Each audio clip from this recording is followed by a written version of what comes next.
Hey everybody, welcome to Pop Culture Philosophers. I'm Rockin' Robbie Billups, and it's time for the weekly comic book review.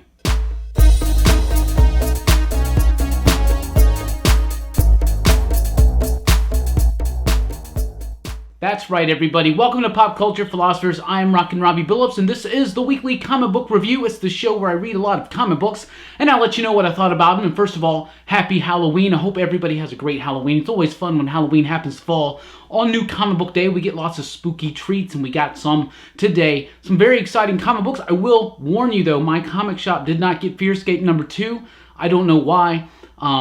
But I'm very eager to see that. Apparently that is out this week. I highly encourage you to check out Fearscape number 2. I myself have not had a chance to read it yet, so it makes no bearings on what my pick of the week is going to be, and let's get right into it. Pick of the week, appropriately enough, is Wytches, Bad Egg number 1. This is a brilliant follow-up / prequel to the Wytches story by artist Jock and writer Scott Snyder. I really liked Wytches. I thought it was cool. Had amazing, cool, raw, horrific art from Jock. I thought that stuff was fantastic. I thought the story was pretty decent. It took me a while to get into the original Wytches story. That is not the case with this one. Bad Egg just blew me away. I loved it. I know that some of this has been already published in Image Plus in little short installments. This is the full story with some added bits here and there. Fantastic stuff. Great stuff. Scott Snyder knows what he's doing when he's writing, and he knows what he's doing when he's writing horror. He's got Wytches, he's got American Vampire, he's got Severed. A perfect Halloween treat is Wytches. Like I said, great, unique, stylistic, gritty, horrific, edgy type art. Really cool stuff to it. The art is very raw. The coloring is really cool. It's got a very much a ferociousness to it, a ferocity or something like that, right? Really like this book. Couldn't recommend it enough, especially for Halloween being today. Definitely pick this one up, even if you've never read the previous volume of Wytches, of which volume 2 will be coming soon. This is kind of like a 1.5, if you will. You can totally read this, never having read Wytches before. I think you would enjoy it. It's just a great horror story that really has some very satisfying elements of atmospheric horror and just great suspenseful pacing and things like that. Snyder, Jock, Hollingsworth, Robbins did a fantastic job. Wytches Bad Egg is out this week. A giant one-shot, but it is hefty. It's a giant, rich story. Fantastic. That's the pick of the week. Let's move on over to DC Comics. Justice League Aquaman Drowned Earth number 1. The thing that's really weird about this whole Drowned Earth thing is the marketing. So, you know, 2 weeks ago we had a Justice League, right? Justice League number 10 or 11, something like that. I think it was number 11. That was really Drowned Earth number 1, right? But they kind of marketed it as a prelude, right? That is Drowned Earth number 1. If you skip that and you just jumped right into here, you're going to be confused, you're going to be lost, you're going to throw you into the middle of a story. But this is what this is it's the next part of a continuing story. It's pretty cool. You get all the Justice League members out there. Scott Snyder himself did not write this script. James Tynion IV did. Does an excellent job with it, handling exposition very well. That's something James Tynion, I think, really excels at as compared to some other writers. I think he handles that kind of stuff really well. Howard Porter has a loose, rushed, but very fast and dynamic artwork style in this issue. Really does feel a little fast, a little rushed, but it also does kind of fit the tone of the story, the craziness of the story, the chaos that's surrounding these characters. Basically, what's going on in this is that these old ocean gods from space have come to Earth, and they want to drown it, right? And so the water's starting to flood the Earth, and every time a human is touched by the water, they get transformed into the sea monster. That's basically what's happening. It's a big Aquaman-centric story. There's a big Black Manta moment in this issue, and some interesting developments seem to be happening with the Aquaman mythos and story moving forward from this point forward. So Aquaman fans definitely want to check it out. Obviously, it's time for the movie. But Drowned Earth, the one-shot, it's all right. But if you haven't read the Justice League and the Aquaman issue that came right before it, you're probably going to be a little confused, right, in a drowned plot. Heroes in Crisis number 2 is here in all of its glory. Tom King, a very divisive writer nowadays, it seems. A lot of people loved Heroes in Crisis number 1. A lot of people thought it was okay, and a lot of people just did not like it. I thought it was all right. I thought it was decent. I'm excited to see what Tom King's going to do. He starts laying that out a little bit here. More revelations of people that didn't quite make it out of Sanctuary in here. A little bit more about how Sanctuary worked. Some very intriguing plot developments. But the basic gist of the story, and we kind of know that it's a murder mystery, and it's going to be centered around 2 suspects, Harley Quinn and Booster Gold. That starts getting set up here. Some interesting dynamic with the relationship of Wonder Woman and Superman and Batman, how they relate to each other, the purpose of Sanctuary, how they themselves deal at Sanctuary. Really neat stuff. I did like issue number 2. It's not going to really solve a lot of questions, but it's going to definitely bring up some more mystery. It's a little bit more intriguing. And after the inciting incident that we really didn't even see in Heroes in Crisis number 1, the story kind of kicks back down. It slows its pace a little bit up. Some really, really big revelations are happening in this issue. Heroes in Crisis number 2 out this week. Justice League Dark, Wonder Woman, The Witching Hour number 1. This is the big finale to the Witching Hour story that's been moving across Wonder Woman and Justice League Dark, written by James Tynion IV. And like I said, this cat knows how to handle exposition and do it in a very fluid manner, and as far as a comic script goes. Same thing with here. Witching Hour to me has been just kind of filled with exposition, but in this one you get the gist of everything. Hecate as a villain, I wasn't quite sold on it at first. The explanations that are given about the true origins of Hecate and her plot, what's going on, the Upside Down Man, all that stuff, it starts making a lot more sense to me. I started getting a little bit more into the story, into the direction that Tynion is setting forth for Justice League Dark and for Wonder Woman as a character. Magic is changing in the DC universe. It's a new game. There's some interesting things going on right now. Witching Hour is one of those stories that kind of sets that forward and really kind of cranks up a few more threats, like the Upside Down Man, and even some more unknown threats looming on the horizon for the magic side of the DC universe, the DC Justice League Dark universe, whatever. Really did like this finale. Thought it was very, very well done. We have it's a 5th week, right? It's 5th Wednesday, but there's a lot of comic books out. There's a lot of exercise comic books out. Like, they're all big this week. Really, really are. DC's got some more of those Hanna-Barbera crossovers with DC characters. First of all, Green Lantern, Huckleberry Hound, written by Mark Russell with artwork by the artwork was Leonardi. Absolutely, yeah. Rick Leonardi. Really liked this one. I thought this was the best one of the batch. I really thought that this was the best batch of these DC slash Hanna-Barbera slash Looney Tunes, right? These were the most consistent back. I really kind of enjoyed all 4 of these. Mostly you have to enjoy them with a little bit of tongue-in-cheek, right? Obviously, it's Huckleberry Hound meets Green Lantern, but this is also a really fun issue. It takes place in the 70s. It's John Stewart. Huckleberry Hound is a former celebrity. He's kind of down on his luck now. John Stewart's dealing with America and the politics of America and what's going on culturally in America in the early 70s. Really interesting stuff, written by Mark Russell. You could expect no less. I really, really liked Green Lantern Huckleberry Hound this week. Nightwing Magilla Gorilla, another one that I was not looking forward to. Really, really did enjoy this one. I thought it was pretty decent. It's written by Heath Corson with artwork by Tom Derenick and Tom Grummett. So that's cool seeing some of those old school cats come out and do some old school classic type style artwork. But this is a really nice little murder mystery setup with Magilla Gorilla and Dick Grayson Nightwing. My bad, Rick Grayson Nightwing. And it also has appearances from other characters like Grape Ape. So super fun. Very, very fun on that one. Superman Top Cat, probably one of the more silly of the 4, but it was still a really fun book. It's written by Dan DiDio. It has amazing artwork by Shane Davis. I really did like the artwork in here. It's basically about this big kale alien monster that's attacking Whole Foods. That's basically what it is. Really fun, really silly, and it does pick up on that Batman Top Cat crossover that they did, the little backup story that they did. It does pick up from that, so it's kind of nice to see some shared continuity in some of these one-shots. Really did enjoy that one. And of course, Yogi Bear Deathstroke. This is probably going to be one of the more popular ones of the week. This one is kind of silly, really neat. It's written by Frank Thierry. It's got artwork by Mark Teixeira, which I thought was really, really neat.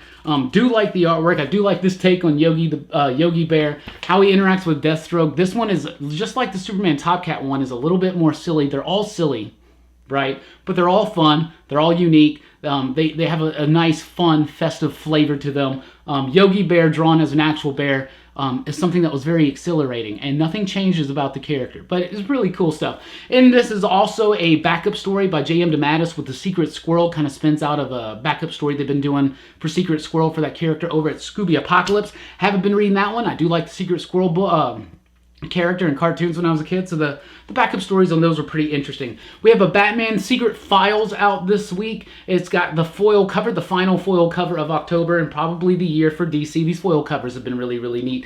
This is a really cool Batman one-shot. If you're a Batman fan, this is a must-read. Some really cool books. I mean, some really cool stories by some really cool talent. Ram V and Jorge Fjornez, for instance, have a story in here that I thought was exceptional. Tom King's got a story in here that was pretty decent, though it ends in a very weird manner. But some really cool talent on this book, some really, really cool stories. It's got a story at the end with Detective Chimp teaming up with Batman by Tom Taylor, artwork by Brad Walker. Really did like this one. I thought this is definitely something to pick up. A nice celebration of Batman and some nice new voices that I've never seen take on Batman artistically and writing.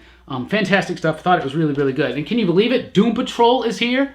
Doom Patrol number 12 is here. This is the final issue for now. Eventually, they say Gerard Way is going to come back and write more Doom Patrol. I hope so, because this book has been one of my favorite books. Young Animal was an interesting experiment. Really fun and fresh at first, and some of the books kind of waned on me a little bit. My interest waned.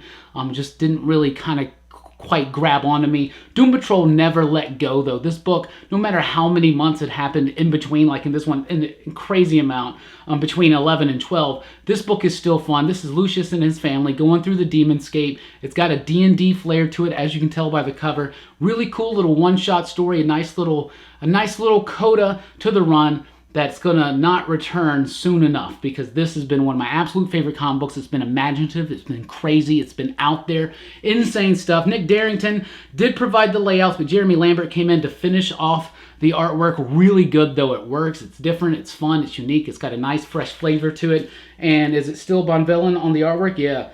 Tamara Bonvillain, she does a great job on the coloring. Beautiful, luscious colors. Fantastic work. Doom Patrol number 12. Sad to see it go temporarily. Hopefully not too long, right? Terrifics number 1. It's an annual. It's not written by Jeff Lemire, and so it was all right. It is written by Gene Luen Yang with artwork by Joe Bennett. Feels a little rushed in the artwork. Maybe he's like really focusing in over at Immortal Hulk right now and some previous issues he's done of this. But it's neat. It does fit in to the Terrifics universe, but it also has a couple backup stories. One with Doc Shaner doing the artwork. That's fantastic. And another one at the end with Tom Strong that kind of fills in a little bit of the gaps of what exactly happened to Tom Strong. How he got that message to the Incredibles, my bad, to the Terrifics in the very first issue. So that was a nice little treat for Terrifics fans. And the Wildstorm number 18 is here. This is the conclusion of the third of 4 acts for the Wildstorm. Warren Ellis, John Davis Hunt, doing an amazing job on this book ever since day one. It's always a treat when this book comes out. Things are coming to a head. Not just this Lynch story, but everything involving the Authority being set up, everything with the Wildcats, everything with IO and Skywatch, and it all just, even Deathblow, even Michael Cray. It all is coming to a head. We got 6 issues left of this series, and I hope that there's more that's going to spin out of this, because right now, I'm just so loving what Warren Ellis and John Davis Hunt are doing on this title. And I really got to spotlight Steve Basilato. Fantastic job on the coloring. Beautiful colors. Fantastic choices. This book has been one of the absolute best. We also have a new one from Vertigo. It's Hex Wives number 1. This book was pretty decent. I did get a preview of this about a month ago, and I read it, and I kind of read it in a hurry at work.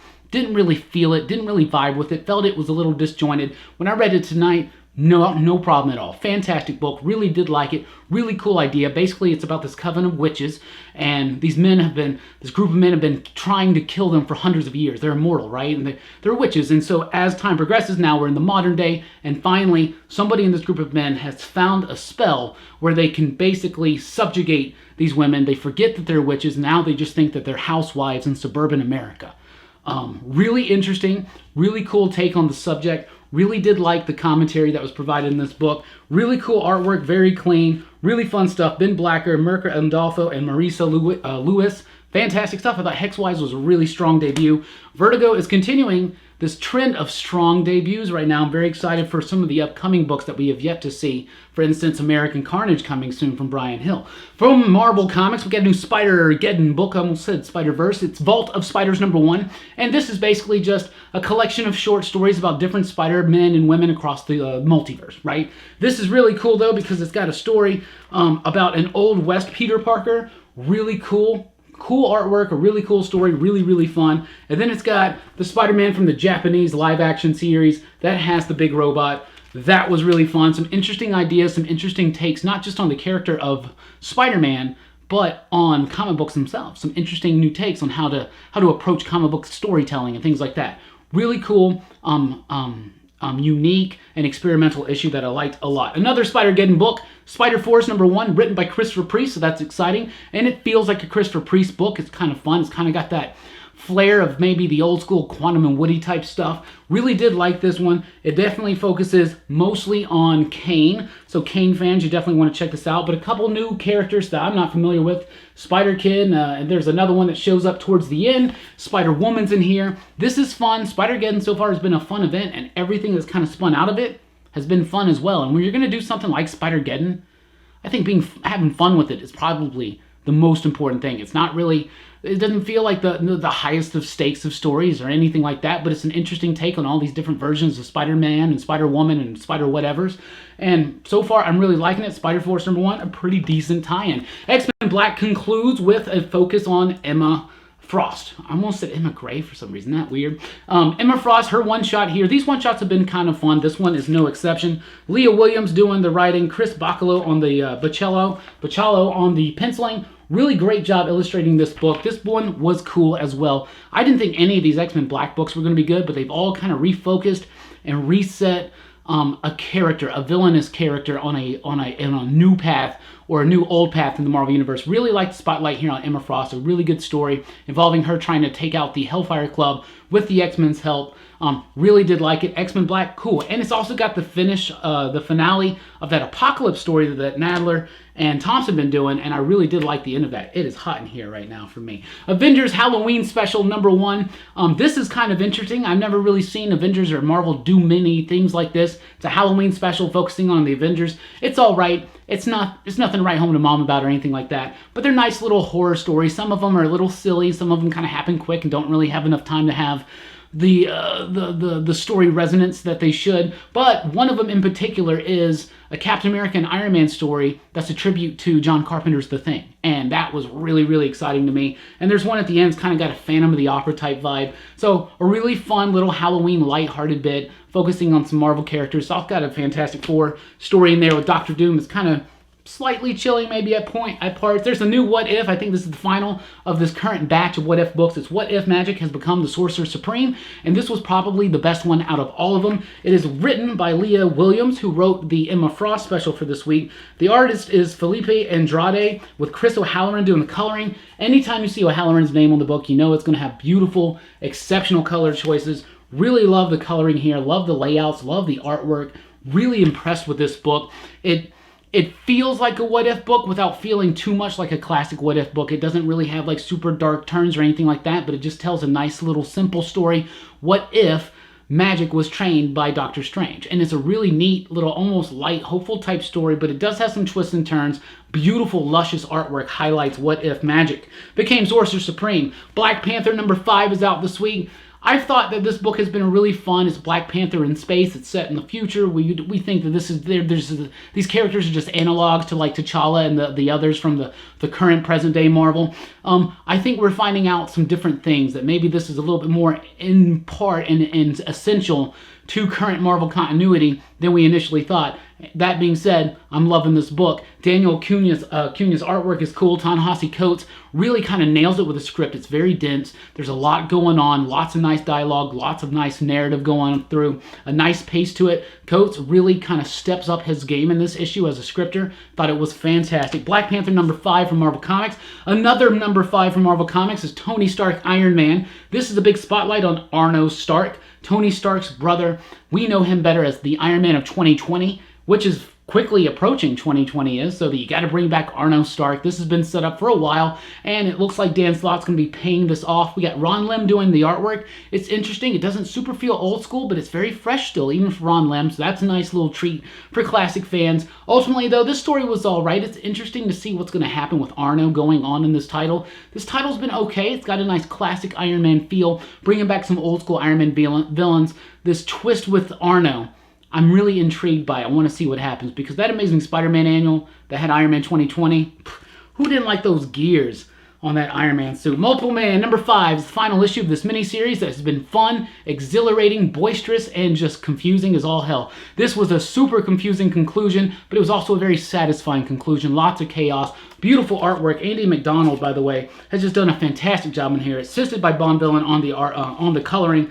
Love this stuff, really neat stuff. I was about to show you a page, but it was going to be a major spoiler for people that have been keeping up with the book. Really cool stuff, great coloring, great layout, a very confusing story that I'm definitely going to have to sit back down now, read all 5 issues, and kind of try to wrap my head around some of this plot, because when it comes to time travel and Multiple Man, it's going to get crazy, it's going to get confusing, and I would expect no less from writer Matthew Rosenberg. Fantastic stuff, love that final issue. Old Man Hawkeye number 10, it's gearing up to the finale of the 12-issue series. This has been a great nod to Thunderbolts fans. Once again, in this issue, we got him going after a former Thunderbolts team member. Hawkeye's trying to take revenge on Moonstone. Another interesting take on what happened to a villain 45 years after they defeat all the heroes. Cool stuff, really focusing still on the relationship between Kate Bishop and Clint Barton in the future, 45 years after the heroes have been defeated. Really fun book, I'm loving it. The artwork by Marco Cicchetto, fantastic. Ethan Sachs script, scintillating, loved it so much. Old Man Logan number 50, it's the final issue of Old Man Logan. Have no fear though, Dead Man Logan starts next month, 12 issues. So there's basically 12 more issues of this character in the Marvel Universe with what's going on. This is the big wrap up to Old Man Logan, his story. Ed Brisson's done a good job. Jeff Lemire did a great job before he came on. Everybody that has been working with his character on this title, Lemire, Bendis, and Brisson, have done an exceptional job of taking a character that's a really good, that original Old Man Logan story by Mark Millar and Steve McNiven. Classic, one of my favorite Wolverine stories of all time. But I was not interested in Old Man Logan coming into the Marvel Universe. But this book has totally been one of my favorites. 50 issues in, I'm still reading it, I'm still enjoying it. This is Hulk versus the Maestro for a final battle. A perfect ending, I loved it. I'm very excited for Dead Man Logan and what's going to happen there. Old Man Logan number 50 out this week. Marvel 2-in-1 number 11 starring The Thing and Mr. Fantastic, sadly. We got news that issue 12 is going to be the final issue of here. They don't, Fantastic Four is back now. I guess they don't feel like they need this book anymore. The sales have kind of plummeted, especially in the second story arc. The second story arc hasn't been as strong as the first one, but this is a nice little one-shot, focuses in on Ben Grimm's feelings once he finds out that Reed Richards is in fact alive, and he's been lying to him the whole time about, Ben. He made Ben think that he was dead, and Val was dead, and Franklin and Susan and everybody else. Like, Ben's got some things to go through, right? So it's a nice, cool conversation between two old friends. Really love the character of Reed Richards and Ben Grimm, two of my favorite comic book characters of all time. Loved this issue. Chip Zdarsky, I'm going to miss you on this title. It's been really, really fun. We got one more issue. It's going to spotlight Johnny Storm and Susan Storm. Susan Richards, my bad. Susan Storm Richards. But this was a nice issue, Fantastic Four fans. It is a must-read. Extermination number 4 is here. The penultimate issue of this event is going to finally take care of yesterday's X-Men. We've been talking about it for months. We've been talking about it for years. Bendis first introduced this concept, these characters, the original 5 X-Men coming into the present day. That happened like 2012. It's still going on. It's messing up the time stream. Ahab's trying to fix it. Kid Cable came back and killed old Cable. All kinds of craziness going on. And in this issue, don't flip through this when you go to the store. Some major things happen here. Interesting to see how they're going to resolve all this in one issue. Extermination has been a very fun, exciting X-Men event that's going to clean out some house, set up for something new, the weekly series, and then something new even after that, I guarantee it. West Coast Avengers number 3 is out this week by writer Kelly Thompson and artist Stefano Caselli with color artwork by Triona Farrell. Fantastic book, loving it so much. You guys know that Kelly Thompson's Hawkeye book was absolutely one of my favorites. This is basically the spiritual successor for that. Kate Bishop, her boyfriend, Clint Barton, and just a ragtag group of heroes over in LA, doing it West Coast style. Really love this book. It's got a nice, fun, vibrant energy to it. The artwork really accentuates that. Great stuff. The redefining of the villain MODOK as BRODOK is just the best thing ever. Best thing ever. It's edited by Alana Smith. Seriously, anything she's got her hands in is going to be great. Fantastic stuff. Quentin Quire's in this book. Gwenpool's in this book. And Quentin and Gwenpool, Kissing. Fun stuff, exciting stuff. Comic books should be fun. This is one of those books that's just exhilarating. I look forward to this every month. So much so. Let's jump over to Image Comics, Man-Eaters. Number 2 is out this week. I loved issue 1. I love issue 2. Love issue 2 even more. Great social commentary.